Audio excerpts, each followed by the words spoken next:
पिछले पार्ट में हमने देखा कि कैसे घोस्ट किंग और एक्सोफैन ने ऐसा चाल चला कि वांग लूसे के एल्डर्स मास्टर सबको एक बार में ही मास्टरों के हाथों उनका काम तमाम करवा दिया। और अब नमस्कार, हम सुबह लाइक सब्सक्राइब बटन दबाव, हम बारिश बहुत हो रही है, तुम्हारे यहाँ हो रही है कि नहीं, जल्दी से कमेंट में बताओ। अब कहानी की शुरुआत में हमको दिखाया जाता है कि घोस्ट किंग और एक्सोफैन और बाकी से मास्टर चाल चल रहे हैं, कैसे वो एक फॉर्मेशन की मदद से यहाँ की स्पिरिचुअल एनर्जी को तबाह कर सकते हैं और इन बीस्ट को खत्म कर सकते हैं। और इस साथ एपिसोड शुरू हो जाता है और हमको दिखाया जाता है कि वो बीस्ट चारों ओर से वांग लूसे के फॉर्मेशन वाले एरिया में सारे मॉन्स्टर मिलकर हमला कर रहे थे और सारे डिसेप्लों को तबाह कर रहे थे और मार रहे थे। किसी तरह से एक्सोफैन अपने लोगों को बचाने की कोशिश कर रहा था और ऊपर से वो वहां पर घोस्ट किंग को दिखाया जाता है जो दूसरा ही चाल चलने के लिए तैयार थे। तभी उनके पास दूसरी मास्टर आ जाती है और बोलती है अब समय आ गया, आपको वादा पूरा करना होगा। जिसपे वो बोलता है जरूर, बोल के वो वही बेल निकालता है जिसमें उसकी बेटी की आत्मा कभी हुआ करती थी, जिसको देख के तो समझ नहीं आता कि आखिर यहाँ क्या चल रहा है। उस बेल को घोस्ट किंग ने क्यों निकाला है, लेकिन इससे पहले वो समझता घोस्ट किंग उस बेल को ऊपर आसमान की ओर फेंकने के लिए तैयार होते हैं। तुरंत उड़ के उनके पास पहुंच जाता है और उनको बोलता है आखिर आप क्या करना चाह रहे हैं। जिसपे घोस्ट किंग बोलते हैं अब समय आ गया है प्लान के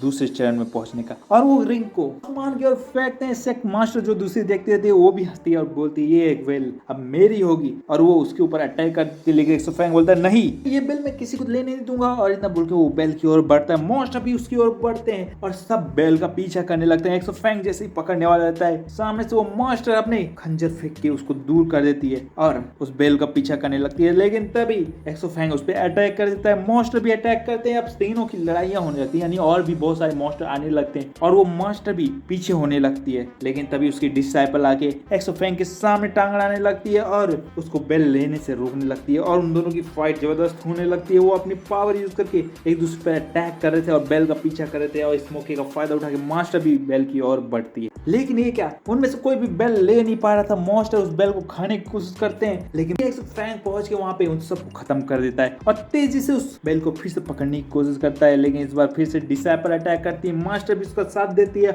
और वो दोनों उसको रोक देते हैं। और आखिर अंत में वो डिसाइपल एक्सोफैन को बेल लेने देती, खुद ले लेती है और अपने मास्टर के पास जाके उसको देती है। वो खुश होने लगती है और बोलती है आखिर समय आ गया, अब इस बेल के यूज करके मैं बहुत शक्तिशाली बन जाऊंगी और इन मॉन्स्टर को हरा दूंगी। थैंक्स घोस्ट किंग, तुमने अपना वादा पूरा किया। जिसको देख के वो हंसने लगता है कि हमें पता चलता है यहाँ तो कुछ बहुत बड़ा गड़बड़ होने वाला है। लेकिन इससे पहले किसी और को कुछ समझ में आता, वो उस बेल को एक्टिवेट कर देती है। लेकिन वो बोलती है ये क्या, ये तो फेक है। और घोस्ट किंग बोलता है अरे तुमको अब पता चला है। और इससे पहले वो कुछ समझ पाती, उस बेल के अंदर से बहुत ज्यादा एनर्जी निकलने लगती है जो डार्क मैटर होती है और उसको पोजेस करने लगती है, यानी उसके अंदर घुसने लगती है और उसको खत्म करने की कोशिश करने लगती है। जिसको देख के उसको समझ में नहीं आता है। उसकी डिसाइपल भी हंसती है, लेकिन अभी तक डिसाइपल के ऊपर उसको ध्यान नहीं जाता है। तो घोस्ट किंग को बोलने लगती है कि अब मैं मरने वाली हूँ। तो घोस्ट किंग क्या सोच रहे हो कि मैं अकेले मरने वाली हूँ? नहीं नहीं, मैं तुम्हें साथ लेके जाने वाली हूँ। और इतना बोल के उसके चारों ओर वो जाल बुन देती है। जिसको देख के घोस्ट किंग बोलता है अरे ये तो बहुत धारदार है,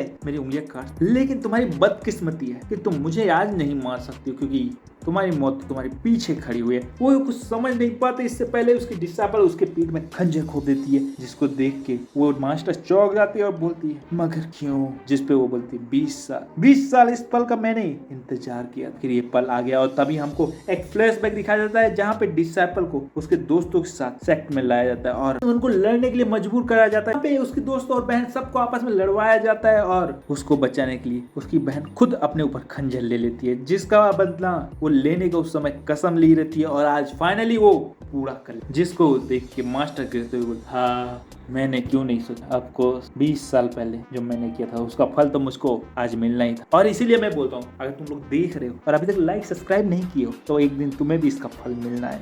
मेरे को तो अभी मिल रहा है, लेकिन तुम्हें भी कभी ना कभी तो मिलना है, इसलिए बोलता हूँ लाइक सब्सक्राइब कर देना है। और अब क्या था, ये देख के हर कोई चौंक जाता है। घोस्ट किंग हंसता है और बोलता है समय आ गया है। हमें उस एल्डर को दिखाया जाता है जो एपिसोड के शुरू में हमको दिखा था, जो फॉर्मेशन का प्लान बता रहा था। वो फॉर्मेशन एक्टिवेट करता है, जिसको देख के एक्सोफैन चौंक जाता है क्योंकि वो ब्लड सैक्रिफिकेशन फॉर्मेशन था जिसमें उसके लोग भी फंसे हुए थे। उसको समझ में आता कि आखिर घोस्ट किंग क्या करना चाहते हैं और वो उससे पूछता है। लेकिन घोस्ट किंग बोलते हैं बड़े बड़े इरादों के लिए छोटी छोटी बलियां देनी पड़ती है। हाँ मैं जानता हूँ यार, शाहरुख खान के डायलॉग को मैंने मॉडिफाई कर दिया है, लेकिन इतना चलता है तभी तो कहानी में इंटरेस्ट आता है। क्यों, मैंने सही कहा है ना? लेकिन एक्सोफैन बोलता है नहीं नहीं नहीं नहीं नहीं, मैं ऐसा होने नहीं दूंगा, मैं अपने लोगों को मरने नहीं दूंगा। और इतना बोल के वो फॉर्मेशन की ओर बढ़ने लगता है। घोस्ट किंग बोलते हैं अब बहुत देर हो गई है। लेकिन एक्सोफैन बोलता है कि लेकिन मैं कोशिश फिर भी करके रहूंगा, क्योंकि मेरे को ये उम्मीद नहीं थी कि आप ऐसा कर सकते हो। और इतना बोल के फॉर्मेशन में घुस जाता है, अपने लोगों को बचाने लगता है, मॉन्स्टर को मारने लगता है और उनको वहां से हटने के लिए बोलता है। लेकिन जैसे ही वो पीछे हटते हैं वो फॉर्मेशन एक्टिवेट हो जाता है और घोस्ट किंग और बाकी सब लोग उसको देखते हैं, लेकिन अचानक से मुड़ के